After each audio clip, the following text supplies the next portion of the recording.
저는 오늘 뉴욕의 모르드게라는 제목으로 여러분들과 함께 주님의 음성에 귀를 기울여 보고자 합니다. 지난주에 이어서 에스더 두 번째 시간이고 마지막 시간이기도 합니다. 에스더는 어떤 이야기죠? 에스더는 이 이스라엘 공동체가 큰 제국들의 권력 변화 속에서 마이너리티, 사회적 약자로 살아가던 시절의 이야기입니다.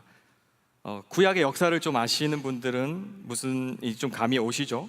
바벨론 포로가 있었고, 포로 이후에 고국으로 돌아가지 않고 이 페르시아 제국 내에서 여전히 살았던 사람들의 이야기입니다. 보통 구약 역사를 공부할 때 이 시기를 포로 후기라고 합니다. 다니엘서가 포로기에 쓰여진 책이라면 역대기라든지 에스라, 느헤미야, 에스더 같은 책은 포로 후기의 역사 기록물들입니다. 여러분, 페르시아 제국이 다스렸던 영토가 엄청나게 넓었다고 합니다. 제가 설교를 준비하면서 이 지도를 보니까 단순히 고대 근동, 좀 낯설죠? 중동 땅뿐만 아니라 이 유럽에 있는 일부 지역까지 다스릴 만큼 당시에 페르시아 제국이 엄청난 영향력을 발휘하고 있었죠. 이런 시절에, 이런 시대에 유대인이라는, 히브리인이라는, 언약의 백성이라는 하나님의 정체성을 가진 사람들이 곳곳에 흩어져서 살아가고 있는 이야기가 바로 이 에스더서의 배경입니다. 어떤 현실이었을까? 그들의 현실을 잘 보여주는 힌트 가운데 하나가 바로 에스더의 이름이라고 생각합니다. 여러분, 에스더의 원래 이름이 에스더서에 잠깐 나옵니다. 하다사입니다. 이 하다사라는 히브리 이름을 가진 여인이었죠. 유대인들이 사랑했던 도금냥이라고 불리는 나무라는 의미를 가지고 있습니다. 이 나무는 굉장히 메마른 땅에서도 생명력이 강했기 때문에 풍요 또는 성공을 상징하는 이름이기도 했다고 합니다. 하지만 에스더는 현재 페르시아의 수도에 살면서 하다사가 아닌 에스더, 페르시아식 이름이죠, 에스테르라는 이름을 가지고 살아가고 있습니다. 마치 여러분들의 자녀들처럼 미국에 살면서 두 가지의 이름을 가지고 살아가는 거죠. 저희 중고등부 아이들 보면 주두라는 친구가 있는데 준원이에요. 그리고 재엽이가 또 이한이고요. 마찬가지로 에스더도 두 개의 이름 가운데 세상이 지어진, 제국이 지어진 그 이름을 가지고 살아가고 있는 것입니다. 여러분, 그렇다면 이 포로 후기를 살아가고 있는 이 사람들의 고민이 무엇이었을까요? 좀 실존적인 고민이 무엇이었을까요? 오랜 시간 나라를 떠나 살아가고 있고 이민 3세대, 4세대로 살아가고 있습니다. 이런 질문이 들지 않았을까요? 우리 민족의 운명은 어떻게 되는 것일까? 하나님의 눈길이 여전히 우리 민족을 향하고 있는가? 왜 우리 민족은 이렇게 힘겨운 현실을 이렇게 견뎌야만 하는가? 여러분, 에스더서에 하나님의 이름이 등장하지 않습니다. 그것 자체가 메시지죠. 그들의 현실 속에 하나님이 등장하지 않는 것처럼 느껴지는 겁니다. 하나님이 이스라엘 역사 속에서 그동안 행하셨던 큰 일들은 그들은 잘 알고 있습니다. 아브라함의 하나님, 이삭의 하나님, 야곱의 하나님이시죠. 그러나 에스더의 현실에서는 하나님이 도대체 일하고 계신 것인지 아니면 주무시고 계신 것인지 도무지 알 수 없는 것이죠. 이것이 오늘 에스더서의 배경입니다. 그러나 우리가 분명하게 알고 있는 것은 하나님은 일하고 계시죠. 눈에 보이지 않는다고 해서 하나님이 이 세상과 하나님의 교회를 세상에 방치해 두는 법은 없습니다. 오히려 우연처럼 보이는 사건 속에서도, 그리고 매일 반복되는 굉장히 평범한 일상 속에서도 우리가 미처 헤아리지 못하는 하나님의 섭리가 담겨 있습니다. 건강검진을 했을 때 우연히, 또 생각지도 못한 순간에 직장에서 어려움을 겪을 때도, 사실 다 어려움입니다. 어려움이라는 단어로 해석할 수밖에 없습니다. 그러나 그 순간에도 에스더의 하나님은 당신의 선하신 계획들을 이뤄가고 계시다라는 겁니다. 저는 오늘 여러분들에게 세 가지를 말씀드리려고 합니다. 세 가지 키워드로 좀 말씀을 나눠보려고 합니다. 첫 번째는 역사 기록의 중요성, 역사 기록의 중요성. 두 번째는 불임절의 하나님, 이 불임절기를 통해서 어떤 하나님을 배워야 되는지를 귀 기울여보고, 오늘 설교의 제목처럼 마지막에는 뉴욕의 모르드게, 하나님 주신의 음성에 귀를 기울여 보겠습니다. 오늘 이 본문의 내용은 온통 이 불임절에 관한, 이 절기의 기원에 관한 내용을 다루고 있습니다. 근데 전 설교를 준비하면서 이 결론부가 좀 뜬금없다고 생각했습니다. 왜냐하면 바로 앞단락에는 유다 사람들이 이스라엘의 대적들을 물리치는 내용이 나오고, 여러분들 오늘 읽으신 것처럼 10장의 결론에서는 왕이 모르드게를 높였다, 모르드게가 존경받고 잘 먹고 잘 살았다. 사실 이 두 섹션만 붙여 놓아도 에스더의 스토리가 뭐 드라마로 치고 영화로 쳐도 잘 자연스럽게 끝나는 이야기입니다. 9장 20절에서부터 32절까지의 섹션, 이 단락 패세지가 없어도 괜찮다라는 말이죠. 그런데 왜 성경의 저자는 오늘 이 이야기를 꼭 기록해야만 했을까요? 왜 모르드게가 그동안 페르시아에서 유대인들이 겪었던 이 모든 일들을 기록했다라는 것을 반복적으로 가르치고 있을까요? 20절 말씀 혹시 자막이 준비되어 있나요? 네, 우리 같이 한번 20절 말씀을 다시 한번 읽어보겠습니다. 시작.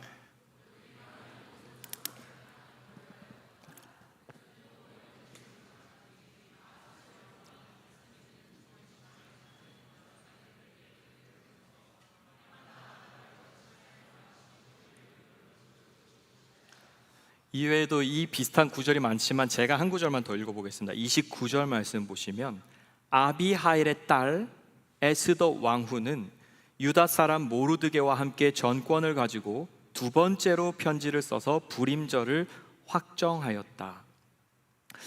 여러분, 지금 무엇을 하고 있는 거죠?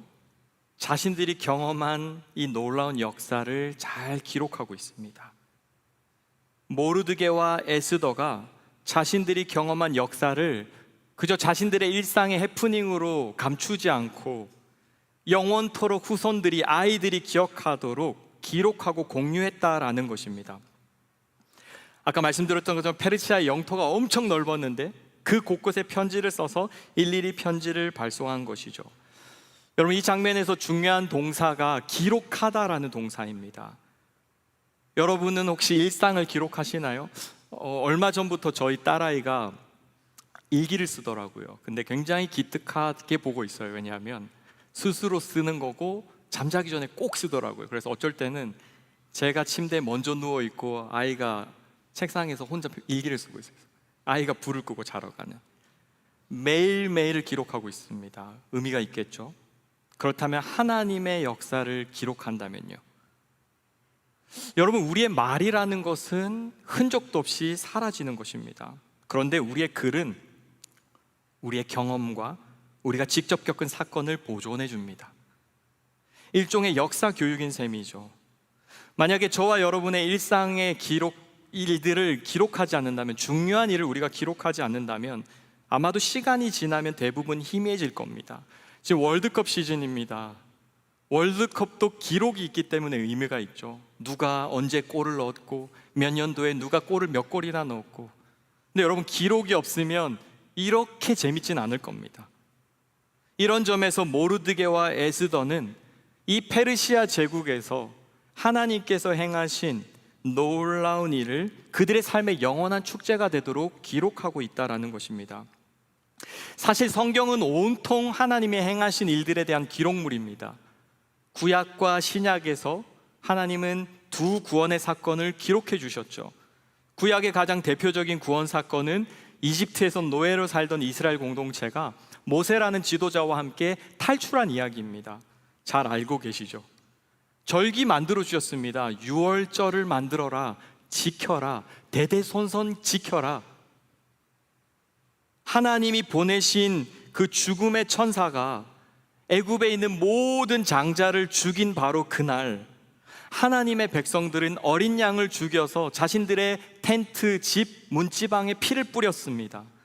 그리고 그 천사가 온 세상을 두렵게 했던 바로 그날, 사실 하나님의 백성들은 생명을 경험했죠. 눈물을 흘리고 곡소리가 울려 퍼지는 그 애굽 땅에서 이스라엘 공동체는 하나님의 생명을 경험한 것입니다. 그리고 그것을 기념했습니다. 아마 1세대, 2세대, 3세대 지나면서 아이들이 물어봤지 않았을까요? 이거 왜 하는 거예요? 왜 우리는 무교병을 먹어요? 설명을 해주는 겁니다. 우리가 죽을 뻔했던 바로 그날 하나님이 우리를 살려주셨어. 패스오버 해주셨어. 여러분, 예수님이 십자가에 달려 죽으실 때 예수님은 참 독특한 의식을 하나 행하셨습니다.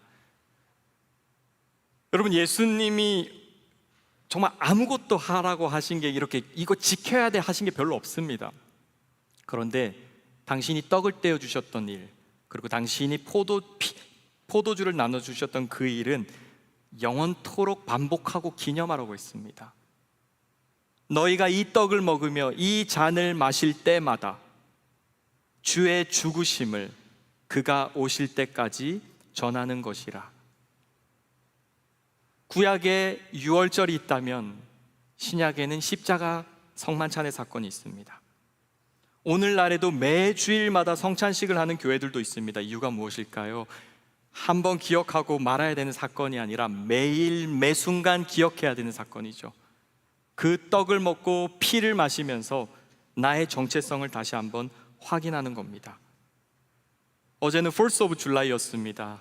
미국 전역에 많은 축제가 있었습니다. 250년 전 이곳에 새로운 나라가 시작되었습니다. 창조주 앞에서 모두가 평등한 나라, 생명, 자유, 행복이라는 권리를 모두가 평등하게 추구할 수 있는 나라가 시작되었다라는 것을 우리는 어제도 기념했습니다. 오늘 첫 번째 메시지가 저는 여기에 있다고 생각합니다. 오늘 이 자리에 우리가 모인 이유가 무엇일까요? 우리 왜 모일까요? 여러분, 주일이 왜 소중한 날일까요? 일주일에 한 번씩이라도 함께 모여 우리의 왕이신 하나님을 기억하고 동시에 하나님을 기억하는 동시에 우리 자신을 기억하게 되는 날이 바로 이 날이기 때문입니다. 전 여러분들이 절기를 소중하게 여기셨으면 좋겠습니다. 저는 저희 크리스찬들의 절기가 소중했으면 좋겠습니다. 고난주간, 부활절, 추수감사절기, 성탄절, 여러분 이거 빼앗기면 안 됩니다. 세상에 재미난 것들로 우리의 삶의 정체성을 규정하는 이 절기가 다른 내 삶의 이 세상의 스케줄로 뒤죽박죽 되면 안 된다는 것입니다. 기록하지 않으면 기억할 수 없고, 기억하지 않으면 예배할 수 없습니다. 기념할 수 없습니다. 오늘 우리가 두 번째로 이제 살펴볼 내용은 하나님에 관한 이야기입니다. 에스더 설교를 두 번밖에 할 수 없어서 제가 굳이 이 부분을 꼭 놓고 싶었습니다. 에스더서를 통해서 배워야 되는 하나님이 있습니다. 24절에서 26절의 말씀을 한번 살펴보겠습니다. 우리 같이 한번 읽어볼까요? 유다 사람의 시작.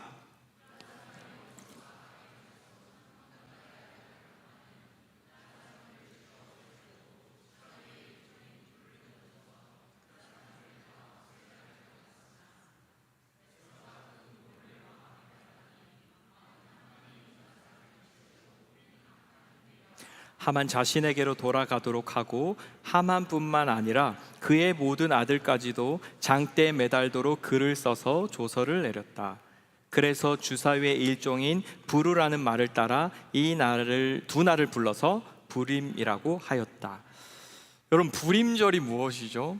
죽다 살아난 날입니다. 쉽게 말해서 페르시아의 2인자 하만이 권력을 잡았었습니다. 그리고 왕이 조서를 내려서 이 하만을 높여라라는 칙령을 내렸죠.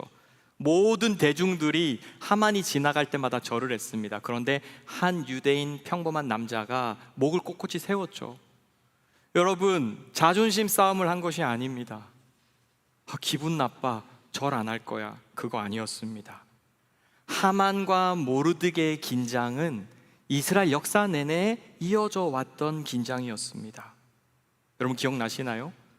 애굽에서 이스라엘 백성들이 탈출했을 때, 길게 행진했을 때 후미를 아말렉이라는 족속이 미리 공격을 했습니다. 선제 공격이었습니다. 하나님께서 이 장면을 기억하셨습니다. 아니, 나의 백성을 건드려? 하나님이 노발대발하신 거죠. 그래서 출애굽기 17장 14절에 이런 말씀이 있습니다. 이스라엘과 아말렉이 전투하는 장면에서 하나님 이런 말씀하십니다. 혹시 자막이 있을까요? 네, 제가 읽어보겠습니다. 한번 들어보세요. 그때 주님께서 모세에게 말씀하셨다. 너는 오늘의 승리를 책에 기록하여 사람들이 잊지 않도록 하고 여호수아에게는 내가 하나님이 아말렉을 이 세상에서 완전히 없애서 아무도 아말렉을 기억하지 못하게 하겠다고 한 나의 결심을 일러주어라. 이것은 자존심 싸움이 아니라 선과 악의 싸움이었습니다. 이후에 하나님이 사울 왕에게 이 미션을 허락하셨습니다. 사울이 왕이 되었을 때 아말렉 족속을 진멸하라라고 명령하셨죠. 그런데 여러분, 사울이 어떻게 하죠? 다 좋은 걸 다 남깁니다. 왕도 살려주고 좋은 가축도 살려주고, 사울의 불순종으로 이 미션이 실패하게 됩니다. 결국 시간이 흘러 이 악연이 페르시아 제국의 시대까지 이어지고 있는 것이죠. 여러분, 악을 방치하면 어떤 일이 벌어질까요? 악은 열매를 맺습니다. 우리가 하나님의 말씀에 늘 기울이고 그 말씀을 거울 삼아 살아가야 하는 이유는, 악이 방치되면 그 악은 반드시 어떤 형태로든 결과물을 만들어내기 때문입니다. 지금 이 상황에서 아말렉의 후손 하만이 하나님의 공동체 전체를 죽음으로 몰아넣고 있습니다. 여러분, 모르드게 한 사람이 반항을 했는데 유다 민족 전체를 멸하겠다라고 작정한 것이죠. 그런데 이때 모르드게와 에스더가 발휘한 신앙의 기질을 바탕으로 이제 대반전이 일어나게 되죠. 하만의 악한 계획을 왕이 알게 되고, 왕이 에스더의 손을 들어주게 되면서 이 유다 민족의 초상날이 잔칫날로 변화되는 것입니다. 여러분, 이 불임절의 하나님은 어떠한 분이실까요? 여러분, 하나님은 사실 이 세상의 그 무엇과도 비교될 수 없는 분이시죠. 하나님의 사랑은 완전하고 영원하죠. 하나님의 지혜는 이 세상의 피조 세계를 아무리 관찰해도 다 헤아릴 수 없는 것처럼 정말 하나님의 지혜는 무한합니다. 정말 하나님은 모든 것을 아시고 모든 것을 다스리시는 분이시죠. 그리고 놀랍게도 하나님은 새로운 창조도 잘 하십니다. 여러분, 그렇다면 이 에스더서가 교훈하는 하나님은 어떠한 분이실까요? 에스더의 하나님은 섭리하시는 하나님이십니다. 에스더의 하나님은 우연을 통해서도 자신의 뜻을 이루시는 섭리하시는 분이십니다. 한번 생각해 보시겠어요? 아수에로 왕이 자신의 새로운 왕후를 뽑습니다. 페르시아 전역에 있는 모든 미인들을 불러 모아서 미인 대회를 열었습니다. 여러분, 누가 됐죠? 에스더가 됩니다. 에스더가 예뻤던 것 같아요, 확실히. 그렇지만 에스더가 선택되었습니다. 모르드게는 어느 날 대궐 문 앞에 앉아 있는데 우연히 듣게 되었습니다. 우연히 내시들 가운데 몇몇이 왕을 죽이려고 한다라는 암살 계획을 듣게 됩니다. 여러분, 늘 잠을 잘 청하던 아하수에로 왕이 어느 날 잠이 오지 않아서 신하에게 그동안 우리 역대의 기를 좀 읽어봐 해서 역사 이야기를 막 들려주었습니다. 근데 우연히 역사책 이야기를 막 들려주는데 우연히 그 챕터가 어떤 챕터였죠? 과거에 모르드게가 자신의 생명을 구해줬다라는 그 이야기를 듣게 된 겁니다. 우연입니다. 그런데 하나님은 이 상황 속에서 하나님의 일을 이뤄가시는 것이죠. 여러분, 가만히 생각해 보면 우리 삶 속에 우연히 일어나고 있는 일들이 정말 많습니다. 혹시 여러분들 MBTI J이신 분 있나요? 저는 계획을 잘 못 세우는 사람인데, 여러분들 인생을 계획을 늘 하고 계시죠? 그대로 잘 진행되고 있나요? 저희 아내가 J가 한 3개인 것 같아요. 조금 제가 힘든 것도 있습니다. 왜냐면 저는 P가 한 많아서. 근데 보면 저희 아내는 토요일 날 항상 바빠요. 그리고 토요일 날 저녁에 대문에 가면 이미 주일 날 가져가야 될 준비물이 다 준비되어 있습니다. 아이스박스, 커피, 아이들 간식 등등등. 그런데 에스더를 통해서 우리가 좀 생각해보는 우리의 삶이 결코 우리의 계획대로만 움직여지지 않는다라는 것입니다. 저도 말씀을 준비하면서 왜 오늘 내가 여기 있게 됐을까 생각해봤습니다. 내가 계획했던 건가?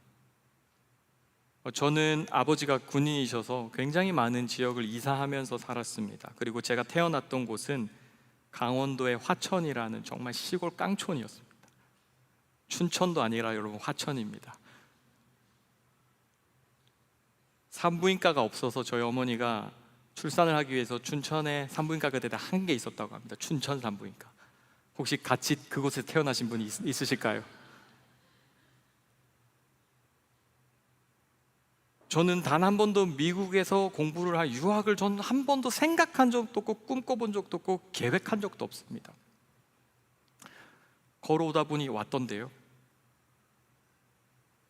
뒤늦게 36에 유학을 와서 뒤늦게 영어를 배우고 학문을 하고 지금 제가 매주마다 유스 친구들을 섬기고 있습니다. 전혀 생각해 보지는 못한 일들입니다.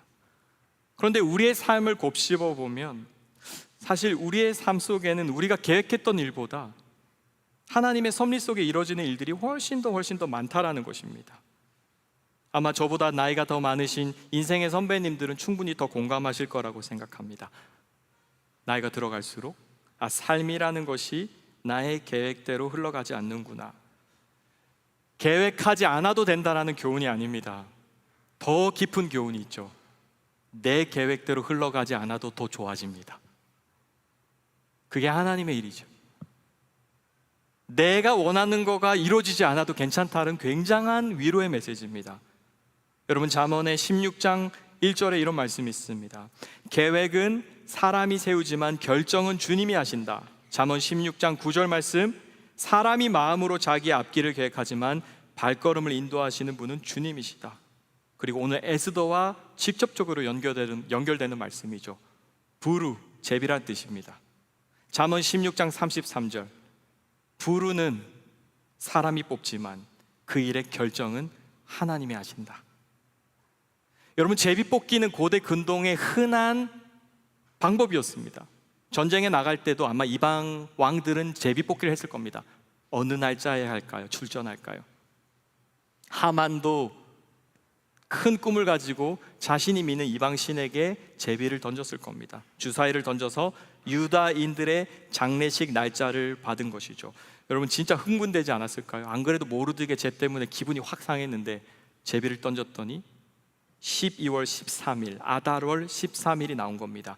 내년 이맘때에 유다 민족 전체를 몰살해야 되겠다. 얼마나 기뻤을까요? 놀라운 것은 제비는 사람이 뽑지만 결과는 하나님 만들어내십니다. 그날 하만이 장대에 달리게 되죠. 하만의 악한 계획이 보이지 않지만 일하시는 하나님의 개입 속에서 꺾여버리는 것입니다. 이런 일들이 얼마나 많습니까? 요셉의 형제들이 요셉이 미워서 그를 미디안 상인들에게 팔아버렸습니다. 그런데 유다 땅에, 이집트 땅에 극심한 가뭄이 올 때 하나님은 이 요셉이라는 사람을 통해서 하나님의 자손들을 보존해 내시죠. 여러분, 하나님이 세상에 악한 계획조차 사용하신다라는 것을 여러분 믿으십니까? 예수님 당시 종교 지도자들, 예수님 당시 어리석은 군중들이 로마와 결탁해서 한 일이 무엇이었습니까? 예수님이 얼마나 마음에 안 들었을까요? 예수님이 예수님이 흥황할수록 우리가 작아지니까요. 예수님이 하나님의 아들이라는 것도 마음에 들지 않고, 성전 시스템을 부정하는 것도 마음에 들지 않고, 예수님의 구약 성경의 해석도 마음에 들지 않죠. 그러니까 안식일 때문에 다투고 막 자주 다투는 겁니다.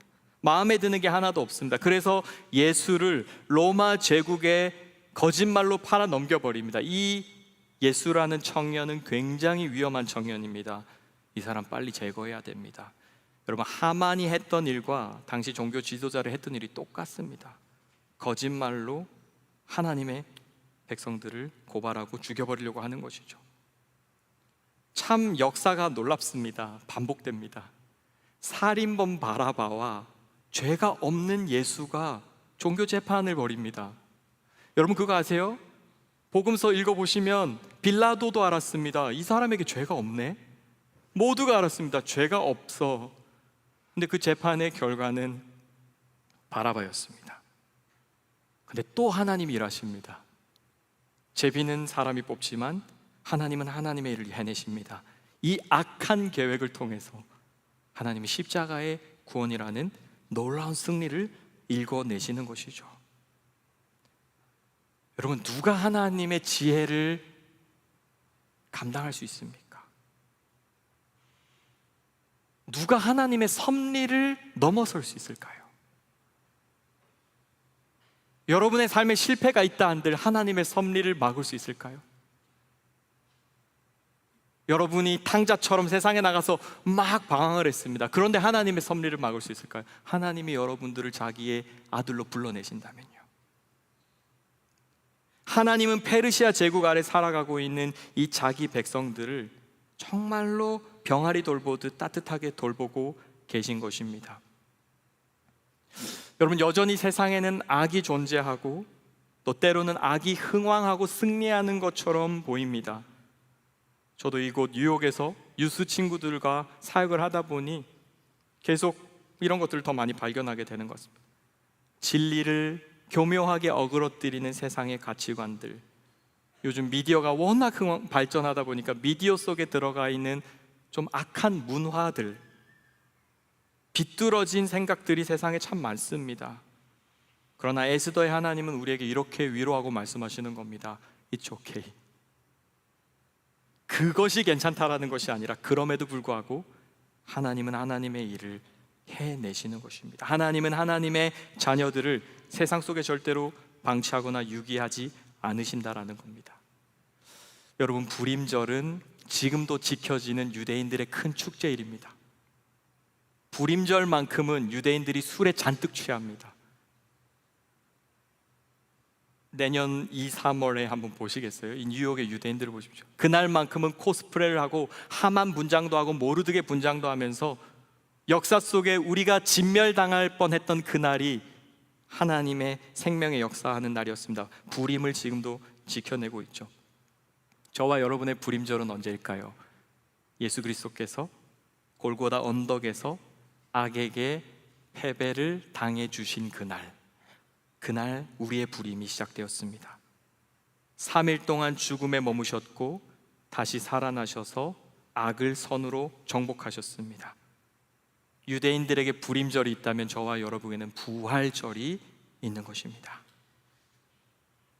여러분, 예수님의 말씀을 기억해야 합니다. 몸은 죽여도 영혼은 능히 죽이지 못하는 자들을 두려워하지 마라. 오직 몸과 영혼을 능히 지옥에 멸하실 수 있는 이를 두려워하라. 여러분, 우리가 두려워해야 되는 대상은 하만이 아닙니다. 이 세상의 악한 법도 아닙니다. 우리가 진짜 두려워해야 하는 것은 하나님을 떠나 죄의 저주 아래 놓여 있는 그 영원한 죽음의 상태이죠. 바울이 말했습니다. 모든 사람이 죄를 범하였음에 하나님의 영광에 이르지 못한다. 죄의 저주로 인해서 이미 장례식이 모두 치러진 우리를 위해서 예수 그리스도께서 십자가의 높은 장대에 달리셔서 하나님의 저주를 감당하셨습니다. 그리고 다시 살아나셔서 우리에게 영원한 하나님 나라의 잔치를 맛보도록 하신 것이죠. 여러분, 이보다 더 기쁜 소식이 있을까요? 모르겠습니다. 여러분들 지금 아주 진지한 것 같은데, 이 주일은 저희 방식에 취해야 되는 날입니다. 오늘 집에 가서 마음껏 즐기셔야 합니다. 왜냐하면 우리의 불임절이기 때문입니다. 영원히 죽었던 우리를 영원한 생명의 나라로 옮기신 날을 기념하는 날이기 때문입니다. 말씀의 결론입니다. 그렇다면 오늘 이 부활의 소망을 가진 우리를 향해 주님은 어떻게 살라고 말씀하실까요? 제가 오늘 말씀의 제목을 좀 유치하게 정했습니다. 뉴욕의 모르드게. 뉴욕의 모르드게. 이런 거예요. 모르드게의 삶이 오늘 굉장히 멋지게 마무리되거든요. 한번 말씀을 보여주시겠어요? 결론입니다. 에스더서의 결론. 같이 한번 읽어보겠습니다. 시작.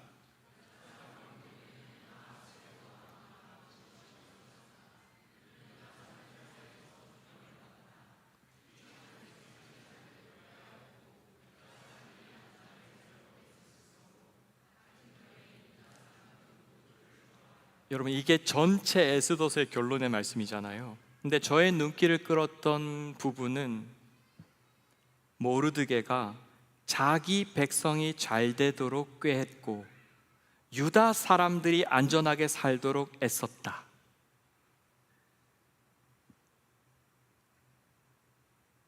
모르드게에게 주어진 그 힘, 그 지위, 그 성공, 그는 그것이 자기의 것이 아니라는 것을 알고 있었습니다. 이미 에스더에게 그렇게 가르쳤죠. 이 때를 위함일지도 몰라. 그러니 너의 왕후의 지위를 사용해서 왕 앞에 나아가 줄 수 있겠니? 모르드게는 자기의 삶으로 그것을 똑같이 보여주고 있습니다. 여러분, 왕 다음으로 페르시아의 권력을 가진 자가, 쉽게 말해 세상의 실세가 어떠한 삶을 추구했습니까? 많은 평범한 사람들에게 존경받고 사랑받는 삶을 선택했습니다. 모르드게는 힘과 지위를 자신이 아닌 공동체를 위해서 희생했습니다. 나의 안전, 나의 미래, 나의 성공, 나의 왕국에 집착하지 않고 나의 동족, 하나님의 공동체를 위해서 자신의 삶을 기꺼이 사용한 것입니다. 저는 모르드게가 이상적인 리더라고 생각합니다. 그리고 저는 이런 리더가 우리 공동체에, 이 사회에 필요하다라고 생각합니다. 존경받는, 사랑받는, 누구에게? 백성들에게. 20대 시절 경기도 용인의 수지에 있는 아주 조그마한 교회에서 중고등부를 한 7년 정도 섬겼습니다. 아이들이 진짜 너무 귀엽고 예뻐서 그땐 또 연애도 안 하고 있어서 시간이 무지 많았습니다. 아이들이랑 맨날 축구하고 플레이스테이션하고 한강 데리고 가고 남산 올라가고 7년 동안 거의 매일 붙어 살았던 것 같아요. 감사하게도 그랬는지 모르겠지만 생일이 되면 아이들이 제 사무실 책상에 늘 선물을 잔뜩 쌓아놓더라고요. 모르겠어요. 치킨을 많이 사줘서 그랬던 건지 자기들도 용돈을 모아서 막 선물을 주는 거예요. 근데 어느 날 제 생일날 책이 한 권 놓여져 있었습니다. 생일 선물인 것 같았어요. 전도사님 생일 축하드려요. 조그마한 엽서와 함께. 제 생일입니다, 여러분. 생일날 받은 거예요. 생일날 받은 책의 제목이 이거였습니다. 나는 죽고 교회는 살아야 한다. 생일이 태어난 걸 축하한 날인데 죽어야 된다라는 책을 줬더라고요. 근데 사실 제가 되게 존경하는 목사님이라는 걸 알고 이 책을 골랐던 것 같아요. 광인이라고 불렸던 고 오카는 목사님의 이야기였습니다. 제가 제일 존경하는 목사님이기도 했습니다. 그 고등학교 소녀가 어떤 마음으로 이 책을 저에게 줬는지 모르겠어요. 근데 한 가지는 확실했습니다. 저보고 죽으라는 거였습니다. 전도사님이 죽어야 우리가 더 행복합니다, 이 메시지였겠죠. 여러분, 이게 복음입니다. 죽지 않고 살아나는 생명이 있습니까? 희생하지 않고 얻을 수 있는 생명이 있습니까? 우리 오늘 이 자리에서 예배할 수 있는 이유는 2000년 전 한 분이 죽었기 때문입니다. 죽음이 우리를 살아나게 한 것입니다. 그분의 희생이 오늘 우리를 이 자리에 있게 했다라는 겁니다. 새로운 한 주의